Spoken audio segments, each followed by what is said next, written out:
Chapter 1 जीवन को पलटाने वाली एक जीवन कहानी।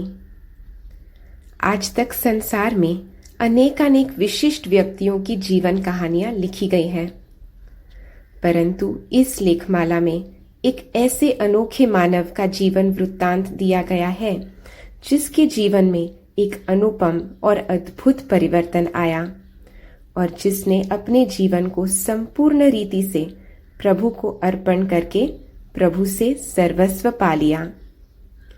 इसमें एक ऐसी निराली आत्मा के जीवन का उल्लेख है जिस आत्मा ने संसार में एक ऐसा कार्य किया जो अन्य कोई भी मानव नहीं कर सका।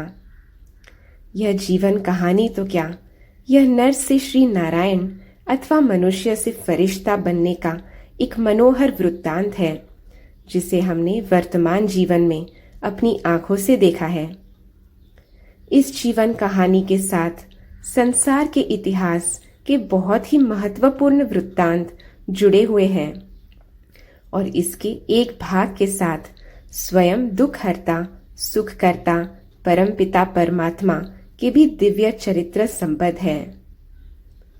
इसमें वर्णित वृत्तांतों ने संसार को एक नया दिशा निर्देश दिया है और अनेक नर नारियों के जीवन को महान बनाया है। अतः स्वाभाविक है कि इस जीवन कहानी को पढ़ने से मनुष्य के जीवन को एक नया मोड़ मिलता है और सच्ची शांति तथा अपार आनंद की अनुभूति की चाबी उसके हाथ लग जाती है। बात सन 1936-37 की है। तब सिंध में हिंदू समाज की धार्मिक दशा बहुत ही बिगड़ चुकी थी। कई शताब्दियों से मुसलमानी, क्रिस्तानी तथा पश्चात्य सभ्यताओं का प्रभाव पड़ने के कारण हिंदू लोगों का खान पान तमो प्रधान अथवा भ्रष्ट हो चुका था। शराब और मांसाहार का आम रिवाज था। लोग भक्ति करते थे, परंतु वे जितना पाठ पूजा करते थे उतना ही उनमें धन के लिए लोभ, व्यापार में छल कपट, व्यवहार में क्रोध, घर में मोह तथा मन में वासना भी भरी हुई थी। निरर्थक एवं खर्चीली रस्में और थोथे रिवाज समाज को धुन की तरह खाए चले जा रहे थे। पुजारी, पंडित और उपदेशक लोगों से धन बटोरते थे, परंतु वे उनके घर गृहस्थ को पवित्र, सदाचार युक्त एवं शांति संपन्न बनाने वाला वास्तविक ज्ञान नहीं देते थे, क्योंकि वे केवल कर्मकांडी और शास्त्र पाठी ही बन गए थे। यद्यपि लोगों के पास धन था, तथापि उनका घरेलू जीवन मनोविकारों और अशांति के कारण तथा सात्विकता के अभाव के कारण नरकमय बन गया था। माताओं की दशा विशेष तौर पर चिंताजनक थी। उनका स्थान केवल घर और बाल बच्चों को संभालने वाली दासी जैसा था तथा वे अपने पति की वासना तृप्ति ही के लिए थी। चाहे पति शराबी कबाबी हो और विषय वासना में ही डूबा रहता हो, परंतु स्त्री के लिए वह परमेश्वर और गुरु मानने के योग्य समझा जाता। व्यापारी वर्ग के लोगों के यहाँ कन्याएं प्राय अशिक्षिता सी रहती थी और माताएं प्राय बड़े बड़े घूंटों में मुंह छिपाकर शादी आदि रस्मों में सम्मिलित होती थी। या तो वे प्राय घर की चार दीवारी में विचित्र वेशभूषा में ही रहती सहती थी। उन्हें पुरुषों की बाएं पांव की एड़ी माना जाता था। उन्हें धर्म प्रचार का प्राय कोई अधिकार नहीं था, ना ही उन्हें सन्यासियों की तरह ब्रह्मचर्य व्रत पालन करने का कोई हक था। घोर कलयुग की इस बेला में सभी आत्माएं अपने विकारी संस्कारों अथवा कर्मों की बेड़ियों में बंधी हुई थी। सभी लोग अज्ञान निद्रा में मूर्छित से हुए पड़े थे और कहीं भी प्रकाश की एक किरण भी दिखाई नहीं देती थी। ब्रह्मा की रात्रि का वह अत्यंत अंधकारमय पल था। एक साधारण परंतु विशेष व्यक्तित्व। ऐसे वातावरण में हैदराबाद सिंध में एक निराले व्यक्ति थे जिन्हें लोग स्नेह से दादा कहते थे। उनका पूरा नाम दादा लेखराज था। यों तो वे साधारण थे, परंतु फिर भी उनमें बहुत विशेषताएं थी। यदि कहीं 100 व्यक्तियों के बीच वे जा रहे हो तो वे सभी से न्यारे और प्यारे प्रतीत होते और झट पहचाने जा सकते थे, क्योंकि उनकी आकृति प्रकृति, उनके कद बुद और व्यक्तित्व में एक आकर्षणीय मनमोहकता थी और उनके व्यवहार में मधुरता और मृदुलता थी। उनके संबंध में स्नेह तथा सहृदयता थी और उनके स्वभाव में एक चुंबकीय आकर्षण था। उनके नयन बेन, उनका मुखमंडल, उनका विशाल एवं उन्नत मस्तक, उनके बोल, उनकी चाल, उनका रहन सहन, उनका शिष्टाचार और उनकी भक्ति भावना सभी चित्त को चुराने वाले थे। इसलिए लोगों से उनकी अच्छी मित्रता थी और वे सिंध के लोगों के स्नेही थे। यद्यपि एक मध्यम वर्ग के घराने में उनका जन्म हुआ था, तथापि उन्होंने अपनी व्यवहार कुशलता, व्यापार चातुर्य, ईमानदारी तथा परिश्रम से गिने चुने धनी मानी लोगों में स्थान प्राप्त कर लिया था। ऐसा व्यक्ति संसार में कोई बिरला ही होता है जिससे अपने कुटुंब परिवार के लोग, अड़ोसी पड़ोसी, मित्र तथा व्यापार के कारण संपर्क में आने वाले लोग सभी संतुष्ट हो। कोटि कोटि मनुष्य में से कोई एक मनुष्य ऐसा होता है जो लोगों को भी प्रिय हो और जिसे अपने मन में भी लोगों के लिए प्यार हो। ऐसे व्यक्ति थे दादा लेखराज, क्योंकि वे दूसरों से मिलते जुलते, उनके लिए सुख की साज सामग्री रचते तथा उनसे मित्रता निभाने में बहुत कुशल थे, उदार चित्त थे और वचन के बहुत पक्के थे। उनकी कायिक रचना, उनका स्वास्थ्य, उनकी वेशभूषा, उनकी वाणी में भरी मिठास का हम कैसे वर्णन करें। वे सभी इस बात की ओर संकेत करते थे कि पूर्व जन्मों में उनके कोई विशेष ही संस्कार रहे होंगे और कि कुदरत ने उनके इस शरीर रूपी रथ को बनाने में विशेषता और अलौकिकता का प्रयोग किया होगा। जिन लोगों ने एक बार उन्हें देख लिया अथवा जो उनके संपर्क में आए, वे ऐसा अनुभव करते थे कि दादा उनके भी संबंधी है, अथवा वे मन में सोचते थे कि क्या ही अच्छा होता यदि वे दादा के निकट कुटुंबी होते। लौकिक जीवन का प्रारंभ। दादा लेखराज का जन्म सन 1876 में सिंध के कृपलानी कुल में एक वल्लभाचारी भक्त के यहाँ हुआ था।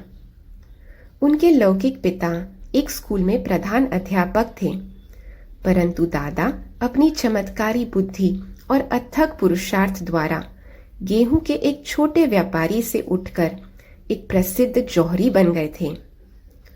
उन्हें हीरे जवाहरों की अचूक परख थी। अपने इस व्यापार के कारण राजाओं, महाराजाओं, धनाढ्य व्यक्तियों तथा तत्कालीन वाइसरॉय आदि से भी उनका मेल मिलाप था और नेपाल के राज्य कुल तथा उदयपुर के महाराजा का तो उन्हें विशेष आतिथ्य और स्नेह सम्मान प्राप्त था और वे उनके राज दरबार में भी आमंत्रित होते थे। इस विषय में ब्रह्मा कुमारी ब्रिजेंद्र जी, जो कि लौकिक नाते से दादा की बहू थी और जिनका लौकिक नाम राधिका था और जो प्रजापिता ब्रह्मा कुमारी ईश्वरीय विश्वविद्यालय महाराष्ट्र जोन की इंचार्ज थी, ने लिखा है, उनके संपर्क में आने वाले राजाओं का उनमें इतना विश्वास था कि उन्होंने दादा को खुली छुट्टी दे रखी थी कि वे कभी भी राजमहल में सीधे अंदर आ सकते थे। उन्हें सेक्रेटरी आदि को सूचना देने की या पहले राजा की आज्ञा लेने की आवश्यकता नहीं थी। दूसरे व्यापारी अपना सामान सेक्रेटरी को ही देकर आते थे, परंतु जहां तक दादा की बात थी, उन्हें राजमहलों में राजमाता अंदर ही अपनी बहू बेटियों को हीरे जवाहर दिखाने या देने के लिए निसंकोच बुला लेती और कहती, लखीराम, इस बेटी को यह जेवर दिखाओ। राजमहलों के वासी दादा की धर्मनिष्ठा और उनके स्वभाव तथा व्यवहार से परिचित हो गए थे। कई बार राजा लोग उन्हें कहते, लखीराम बाबू, भगवान से तो भूल हो गई है कि हमको तो राजा बनाया परंतु आपको नहीं बनाया। राजापन के सभी संस्कार तो आप में हैं। परंतु वास्तव में भगवान ने भूल नहीं की थी, क्योंकि वे राजे तो एक ताज वाले राजा थे, जबकि भगवान ने दादा को 2 ताज, प्रभामंडल तथा स्वर्ण मुकुट वाला दैवी राजा बनने का पुरुषार्थ कराया। राजा लोग उन्हें इतना सम्मान देते थे कि वे दादा को विशेष निमंत्रण भेजते थे और दादा के पधारने पर उनको विशेष स्थान मान देते थे तथा उनका आतिथ्य करते थे। एक बार हम लोग उदयपुर के महाराज के निमंत्रण पर उनके राजमहल में ठहरे हुए थे। राजा का दरबार लगने वाला था। दादा सामने गैलरी में बैठे हुए थे। राजा ने देखा कि दादा अकेले बैठे हैं। उनकी युगल, पत्नी और उनके परिवार के अन्य सदस्य साथ नहीं बैठे हैं। दादा की युगल यशोदा का यह विचार था कि पहले हम श्रीनाथ द्वारे में दर्शन करने जाएंगे, इसलिए वह गैलरी में नहीं आई थी, न कि हम आए थे। राजा ने दरबार शुरू नहीं होने दिया और वजीर को विशेष तौर पर दादा के परिवार को आमंत्रित करने के लिए भेजा। जब हम आए तब राजा ने स्वागत किया, बैंड बाजे बजे और तब दरबार चालू हुआ। तब राजा ने वजीर को प्रोग्राम दिया कि इनको श्रीनाथ द्वारे ले जाने की व्यवस्था हो। रास्ते में हमें ड्राइवर ने बताया कि राजा ने आपकी खास मेहमान निवाजी की है, वरना इस प्रकार दरबार कभी नहीं रुका। औपचारिक रीति से दादा ने कोई बहुत शिक्षा प्राप्त नहीं की थी, परंतु अभ्यास से उन्हें सिंधी का अच्छा ज्ञान था। वे हिंदी के धर्म ग्रंथों का सहज ही अध्ययन कर लेते थे। वे गुरुमुखी में ग्रंथ साहिब अच्छी तरह समझ लेते थे और अंग्रेजी के समाचार पत्रों को पढ़ा करते थे। उन्हें पत्र लिखने में विशेष कुशलता प्राप्त थी और अच्छे साहित्य एवं कला की उन्हें पैनी पहचान थी। अपने व्यापारिक जीवन में भी वे अपनी ही सूझ से जेवरों के नए नए डिजाइन बनाते थे। वे इस कार्य में किसी की नकल नहीं करते थे। दादा के जीवन में अनन्य भक्ति भाव और संयम नियम। दादा बाल्यकाल से ही श्री नारायण के अनन्य भक्त थे। श्री नारायण की स्मृति उन्हें इतनी प्रिय थी कि वे अपने पूजा पाठ के कक्ष के अतिरिक्त श्री नारायण का चित्र अपने शयनागार में और अपने सिरहाने के नीचे भी रखते थे। उनकी तिजोरी और जेब में भी श्री नारायण का चित्र रखा रहता था, ताकि दिन भर जिधर भी वह देखे व जहां भी उनका हाथ पड़े वहां ही श्री नारायण उनके सामने आ जाए। बाजार में श्री नारायण के जो छपे हुए चित्र प्राय मिलते थे, उनमें श्री नारायण को लेटे हुए और श्री लक्ष्मी को उनके चरणों की दासी के तौर पर पांव दबाते हुए चित्रित किए हुए होते थे। दादा को ये चित्र पसंद न थे, क्योंकि वे इस चित्र को ऐसे समाज का प्रतीक मानते थे जिसमें स्त्री को गौण, दासी जैसा अथवा तिरस्कार युक्त स्थान दिया जाता हो। दादा स्त्री के स्थान को पुरुषों के स्थान से गौण नहीं मानते थे, इसलिए वे चित्रकार से ऐसा चित्र बनवा लेते थे जिसमें कि लक्ष्मी का दासी भाव अंकित न हो। दादा का भक्ति भाव इतना परिपक्व था कि व्यापार या घर की कैसी भी परिस्थिति हो, वे एक दिन भी भक्ति और पाठ के नित्य नियम से नहीं चूकते थे। चाहे वे रेल यात्रा कर रहे हो तो भी वे श्रीमद् भगवद गीता का पाठ अवश्य करते थे, क्योंकि गीता में उनकी अनन्य श्रद्धा थी। दादा की श्रद्धा भक्ति के बारे में ब्रह्मा कुमारी ब्रिजिंद्रा जी ने लिखा है कि जिन राजा महाराजाओं तथा धनाढ़ व्यक्तियों के साथ दादा का हीरे जवाहरात का व्यापार था, वे कई बार उनके यहाँ अतिथि बनकर आते और उनकी गाड़ी के पहुंचने का समय कई बार वही होता था। परंतु फिर भी दादा भक्ति और पाठ को नहीं छोड़ते थे। दादा का खान पान और रहन सहन सात्विक जैसा था। जब कभी वे मित्रों को भोज या पार्टी देते तो उसमें सिगरेट, शराब आदि की गंध भी नहीं होती थी। दादा द्वारा दिए गए भोज में सम्मिलित होने वाले राजा तथा रईस लोग कई बार सिगरेट, शराब आदि को न पाकर विनोद पूर्वक लहजे में कहते, दादा पार्टी फीकी रही। परंतु दादा मुस्कुराते हुए उत्तर देते, आपके लिए हम अपना धर्म थोड़े ही भ्रष्ट करेंगे। आप तो हमें कागज के नोट देते हैं, परंतु हम तो उनके बदले में आपको हीरे देते हैं। ये सुनकर वे लोग हंस पड़ते।